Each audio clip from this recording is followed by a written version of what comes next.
Well, as our next guest could probably tell us with complete certainty, when you punch a guy in the face, that guy feels the pain. And it's greatly weakened. It's pretty simple. But fortunately for Donald Trump, this same principle does not apply with regards to the judicial system. Because no matter how many times Trump gets figuratively punched with various legal indictments, it only seems to strengthen him. That's amazing. But according to a recent polling, the nearly a quarter of Republicans say they're more likely to support Trump's presidential campaign despite his indictment on the classified documents boondoggle. That nearly same percentage of those polled felt the same regarding his alleged falsifying of business records that the liberals keep bringing up. Well, one man who has always stood in Trump's corner is MMA legend, the king of elbows, and UFC Hall of Famer Tito Ortiz. Sir, first off, I just want to say what an honor. I grew up watching your fights, your ground and pounds, and I was like, this guy is a real hero to me. That aside, one of the things that I think that, MSNBC has tried to set a number of tough people apart from the actual movement of politics, but why is it that the toughest people I know, not only are some of the nicest people I know, but they all gravitate towards Donald Trump? Well, I think we put ourselves literally through hell during training. When it's time to compete, we want to get our hand raised. We want to live this American dream. And Donald Trump has done that. And I've known Donald Trump since 2001. He gave us the opportunity to fight at Trump Taj Mahal. And I know he's been closer to the Dana White ever since. 2016, he ran for presidency. I had to back him because I knew what type of man he was. I have huge respect for him, for being a billionaire to step in this political world. It's kind of sabotaging to do this, and he was willing to do it. And it wasn't just for himself. This was for his children's future, his children's future, and for our great country that we have, America.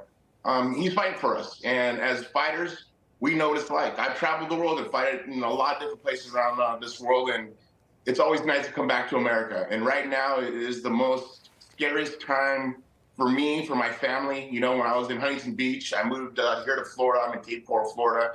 And I was on city council there. I was mayor pro tem there. I saw the agenda, what California was going to push.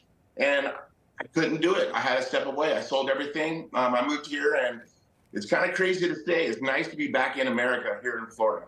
Yeah, well, let's talk about the fact that, you obviously made a career of taking a stand, but, there's a number of politicians out there for years, mostly on the Democratic side, but on the Republican side, too, who always were just wishy-washy. Someone's like, oh, I'm offended by that, and they would apologize, they'd compromise their principles, and then we'd get crazy Democratic policies.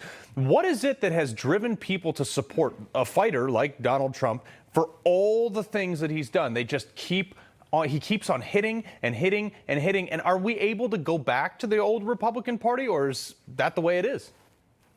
I believe in Donald Trump. I just think that his aggression to fight for this country is important, not to just fold and follow for any political or democratic view that they have. Because what they're trying to do is weaken our country from the within without firing one round towards this country. And it's scary because I was able to touch politics a little bit, and I'm glad I got out of it when I did. But at the end of the day, I'm a civilian that care about this country, care about the future of my children. And when they grow up and become great men, have families of themselves. But all my community here in Florida, it's just amazing to see the support that I do see that Donald Trump does have. And DeSantis running, it's just not his time right now. I love DeSantis, what he's done.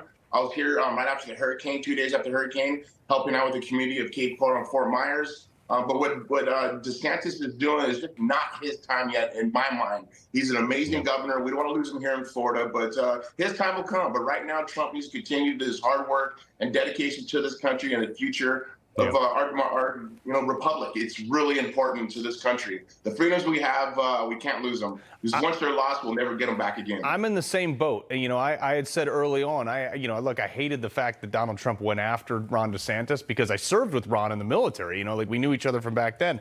However, I agree with you. It's not his time. Trump is kind of the only guy, especially even now. A new poll puts him 20 points ahead of DeSantis in Florida, in his own backyard. Should he just get out of the race, or is he looking maybe a VP slot? A VP slot would actually be nice, but I agree with you. They shouldn't attack each other, but maybe it's a little bit of chess playing being played here. I hope at the end of the day that Trump continues doing what he's doing and continue doing what he did in 2016 in 2020. I had different views of how the vote went and how the presidency was won, but this is my opinion. I thought Trump won.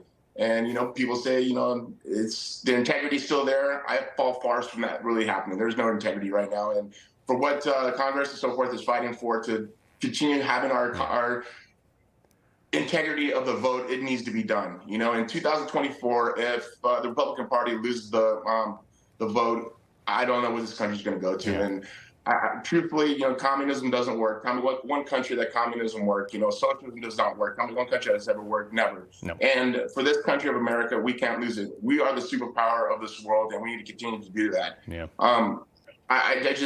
It's just heartbreaking. I see so much stuff that is really pushed in my face, and people say, "Oh no, that's his movie. That's not true." This is what's happening in this country right now. Right. As far as the LGBTQ and so forth, I have no problem with gay people. I love my friends who are gay. They're friends of mine. But don't push it on our children. When I was in city council, I vote for the rainbow flag to be flown in June. I have no problem with that. But not seeing that they're coming after our children. Over the last 2 years of what they've been doing, the way to get into society is to attack the children, and that's what they're doing. Yeah. This new movie that just came out, Sound of Freedom, to show how seriously things are. This is real. And to see Rolling Stone to come back and saying that this is parents or QAnon. fathers with worms in their heads.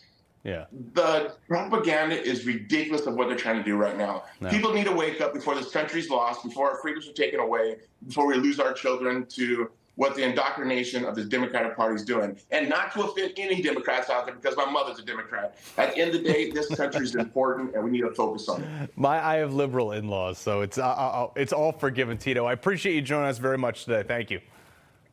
Awesome. Sure. God bless. Thank you. All right. Cool.